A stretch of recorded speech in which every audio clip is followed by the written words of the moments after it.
Good evening, everybody. I'm Michael Heumann, and I'm a member of Congregation Havara Shalom, and I'm part of the Jewish Reconstructionist movement, which may seem a little new to some of you. This is the only branch of Judaism that was developed in the United States. The others came from elsewhere. The intellectual founder of Reconstructionism, Rabbi Mordechai Kaplan, viewed Judaism as the evolving religious civilization of the Jewish people, where each generation is responsible for guiding that evolution in order to meet people's needs at the time and of this generation. Kaplan promoted democracy in the synagogue community and respect for the religious opinions of individuals. So I'll mention how we deal with that in terms of sacred texts, prayer and ritual, and then also in commandment or sacred actions. So in terms of the Torah, the Jewish tradition says that Torah was dictated by God to Moses and then was transmitted through the generations, right? That's how it goes. However, Reconstructionist Jews see the Torah as the Jewish people's response to God's presence in the world, not as God's gift to us.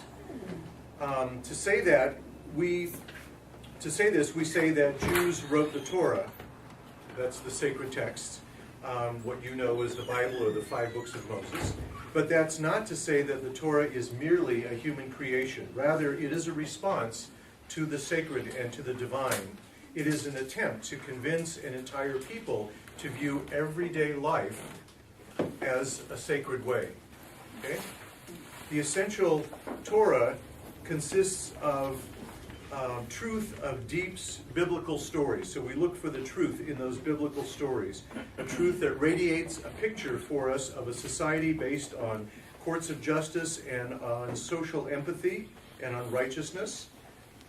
While God didn't write the Torah, since God doesn't write per se, but God is everywhere in all the details of the Torah. So in terms of prayer and ritual, Reconstructionist Jews have retained the traditional language of Jewish prayer, but not the obvious understanding of its meaning and function. Rather, we understand prayer to be a way of helping us perform the task of awakening. We need to awaken ourselves to the miracle that is this life, to the miracle that is all around us, the miracles that are all around us, and to the obligations that we have inherited in this life. We believe that we are the primary respondents to our own prayers, and that we need prayer to remind us of the godly values behind our benevolent actions in the world. And we also understand prayer as a way of calling out to others in the world in the hope that they too would sign on to this godly enterprise of healing, caring, and righting injustice. So in this sense, prayer and ritual are the Jewish people's way of heightening our awareness of the sacredness of all life, of clarifying and reiterating our moral values, and of marking time and space throughout the year and throughout the world in a sacred way. The last thing I want to mention on this part of it, this is all the introduction, is mitzvot. Mitzvot means commandments, and it also means sacred action. And our tradition literally understands that mitzvot to be direct commandments from God via the Torah. As such, we might utilize a mitzvah, a commandment, as an opportunity for a meaningful relationship with God or a meaningful relationship with our own souls. But we are also obligated to perform these deeds, these actions, in any case, regardless of any spiritual uplift that doing it may or may not provide. It's because these commandments, these mitzvot, are the right thing to do. And as you would expect, Reconstructionist Judaism tweaks it a little bit and teaches us that the mitzvot are our own invention or our human inventions, and that mitzvot are the particular Jewish ways of responding to the universal God and to be mindful of a divine practice in our own lives. All right? So we perceive God as demanding sacredness in general And the Jewish mitzvot are our way, our people's way, of bringing that universal sacredness into the details of everyday life. And we do this in what we feel is a specifically Jewish context. So in this system, God does not choose Jews to be performers of commandments, according to Reconstructionist Judaism, but rather we Jews choose to be called by God by the means of the vast network of sacred acts, mitzvot, ranging from balancing our work life and our rest life, or the Sabbath, to establishing courts and laws, to sexual fidelity, to familial respect, medical ethics, and rhythms of the seasons. So in all aspects of our lives. So in this way, it is the mitzvot that keep us Jewish, but which simultaneously also attune us to the much larger universe of which we are only a tiny part. Okay? So that was kind of the orientation, and now the grounding. I figured I needed to give you some sort of framework. The history of the Jewish text, the Torah, is one of interpretation, according to all Jews. Every seemingly superficial letter, or superfluous letter, or unclear transition, or difficult phrase throughout our tradition invites discussion, explanation, argument, and elaboration. We don't take it at face value. In fact, the 11th commandment, it's on the back and nobody turns over the tablets, is question authority, right? And nobody turns it over, so few people know that. But, so we discuss everything, we make it relevant in our own lives. And this interpretive tradition has produced volumes and volumes of texts, of stories and homilies, of parables, of legal documents and treatises, all based on biblical text. And these are called midrash. These are these stories and homilies and parables. And they're written throughout the ages. They're still being written today, but they've been written throughout the centuries. So these texts offer us a glimpse of the ways that people in the various times when they were written saw the world around them, and the way that they grappled to understand the biblical text to make it meaningful for their own lives. And that is the key to Reconstructionist Judaism in our own lives. So to begin, Jewish teachings tell us that creation is not something that happened only once. We believe that creation is an ongoing process. Our sages have taught throughout the years that human beings are God's partners in the work of creation, that God and we create together. There is still much to be done. There are diseases to be conquered, injustice and poverty to be overcome, hatred and war to be eliminated, environments to be restored, and climate to be stabilized. There is truth to be discovered, beauty to be fashioned, freedom to be achieved, peace and righteousness still to be established. There is a great need to dedicate all the creative power that we have from the creating God that we've been given so that we may join with the divine in continuing the work of creation. So this starts already in Genesis, when we read that the Holy One created Adam and Eve, and then God took and led both of them around and showed them all the trees of the garden and all the plants of the Garden of Eden and said, "Behold, my works. Behold how beautiful they are. All that I have created is within your domain. But take care. Take care and do not destroy my world, for if you do, there will be no one else behind you to set it right." So all that I have created is within your domain. Humans have been given the world, according to that aspect of the biblical story. However, the Hebrew word there is, we've been instructed by the word la'avodah, which means to work, which means really to make it a better place, to improve it. So we're not doing it on our own, we're taking the creation of the divine and we're working with it to make it a better place. And in this way, each individual, all of us, have a personal obligation to protect the environment, and that as we as individuals or community members or members of an organization, of a society, have a collective obligation to protect the environment. We also think in terms of consciousness change.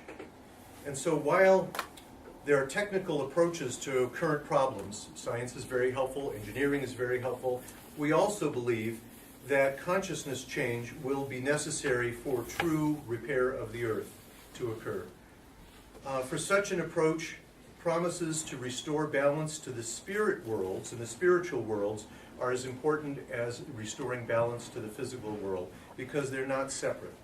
A more expansive spiritual perspective we see harming the physical world as damaging the spirit and the spiritual world, because the physical world is viewed as an outgrowth of the spiritual world, again going back to creation, right? And so we feel that therefore it's necessary to broaden our outlook and our understanding to combine both the right brain and the left brain, just as we're doing in this class.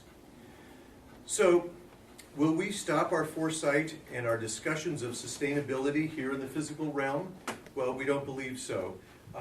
We believe that we need to see beyond that to the spiritual dimension that we are disrupting. So as we are disrupting the world, as we are disrupting other animal species and life forms on this world, we are causing disruption in the spiritual forces as well.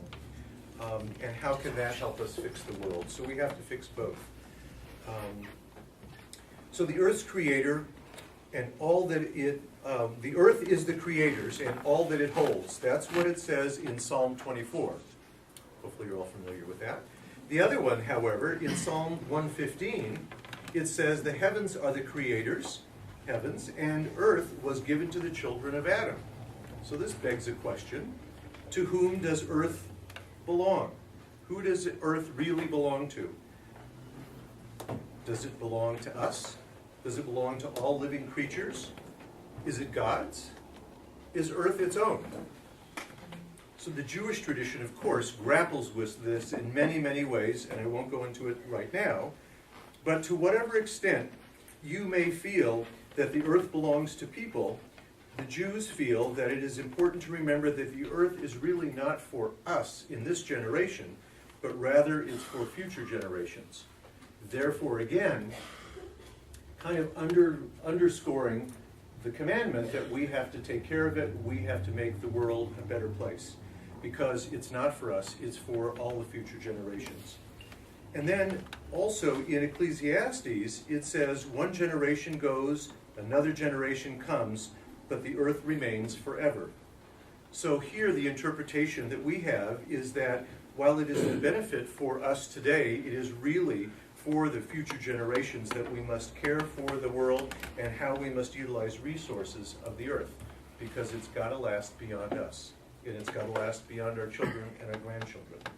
We have only one world, and all that it contains, as we go back to the garden, is all that we need for life. And so we have to keep realizing that while we have it for our benefit, it's not for us to use up.